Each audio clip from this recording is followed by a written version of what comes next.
Well, hello, everyone. Happy to be here. It's the Marine Corps birthday. Happy birthday. And how could we have a happy birthday without having some of the familiar faces from CBS's reality competition shows, all of whom have served in the Marines?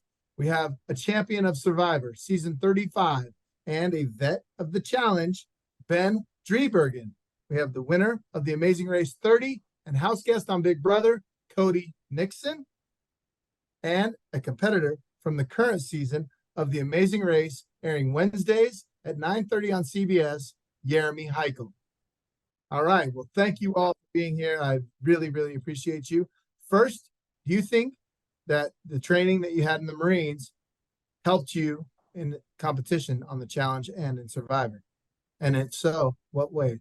Just pushing through like the suck, right? Like living in the sand and having sand everywhere, not taking showers, everything like that. That was pretty comfortable and normal to me. So yeah, but this time I got to do it on a beach. So that was pretty sweet. And then for the challenge, just that no fear attitude, jumping off of whatever you got planned for us, buildings or blobs or all that fun stuff.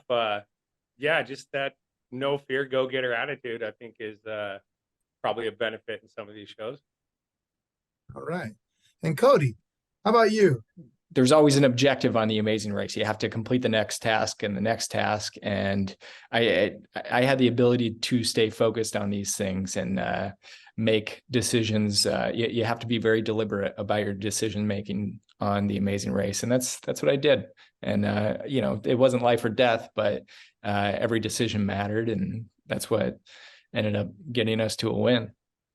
Yeremi, now you're currently competing with your brother in the Amazing Race. What's it like for you, a Marine vet, to team up with Liam, who's a Navy vet? And is there ever any culture clash or anything like that? Or I think there's definitely types of culture clash when it comes to the Marines and the Navy. You always have that type of going back and forth between both of the branches, and it's really all of the branches about who's the best in what area.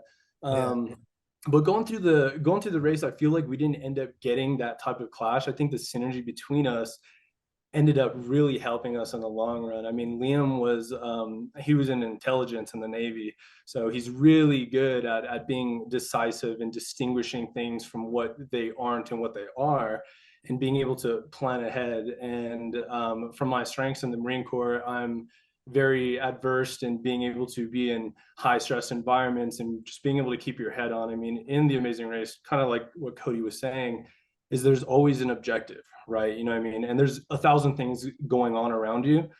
And it's really easy to lose your composure and to get all caught up in your thoughts in where are their teams at? What is this next challenge going to be like? Where are we at in the rankings? And if you're able to just silence those voices and keep your eyes on the next objective at hand, that is something that I think was really beneficial from the Marine Corps. But overall, I think his strength and my strengths from the Navy and the Marine Corps worked really, really well for us in our team's dynamic. All right. So, hey, TJ, I'm also objective oriented. Like, as I just didn't say objective in mine, so I was also objective focused on mine. Yeah, that brings me to the next question. Were there any times, this is for all of you, were there any times that you actually had to ignore some of your Marine impulses and do the exact opposite of what your training might have suggested? I would say for mine, the Marine impulse is immediately to kind of shut down your emotions and then just continue to look through everything. But I think being able to recognize the emotions that you're going through, it allows you and your partner to communicate better.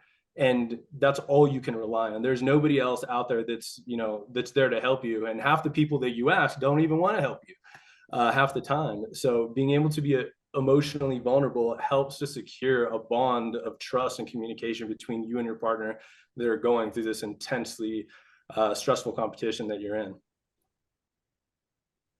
Right.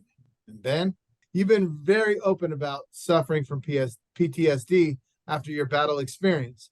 And we even caught a glimpse of it, some of it on air. So I'm curious, have you heard from other veterans who found it helpful and hopeful to see you out there living your life?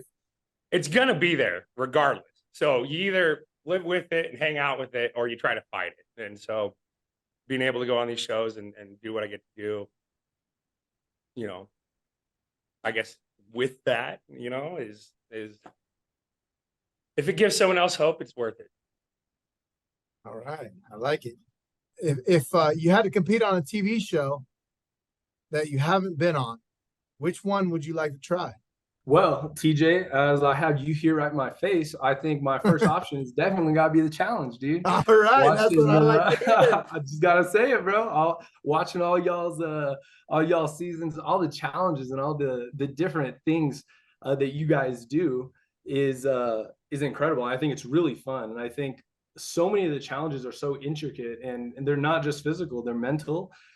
They put you into a lot of different spots. And I think something that I didn't get to experience on The Amazing Race was more of the social or political side of it. That is another part of the game that is the challenge. And I think that's a very exciting new intricacy that you bring to the game. And I really like that. I think Survivor's also fucking incredible. I mean, who doesn't want to just suffer on an island for 30 days doing some Yeah, that sounds great to me. I mean, I don't know.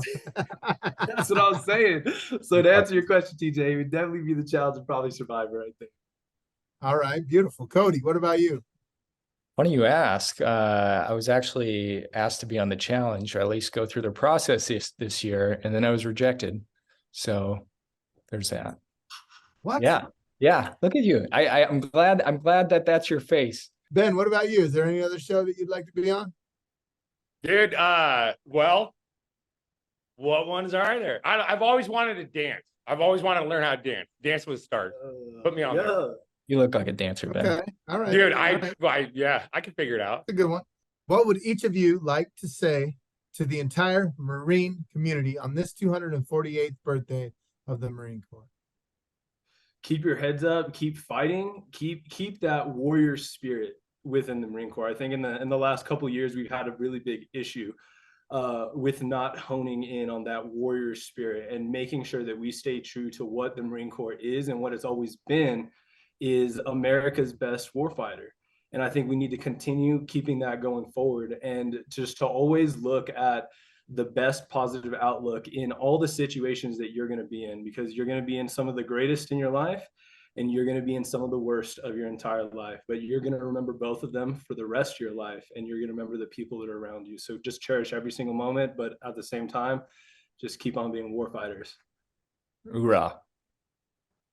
Marines, happy birthday. Thank you all very, very much for being here. This has been fun. We got to wrap things up. So I appreciate all of you. Semper Fi and happy birthday, Marines. Take care. Hoorah. All right.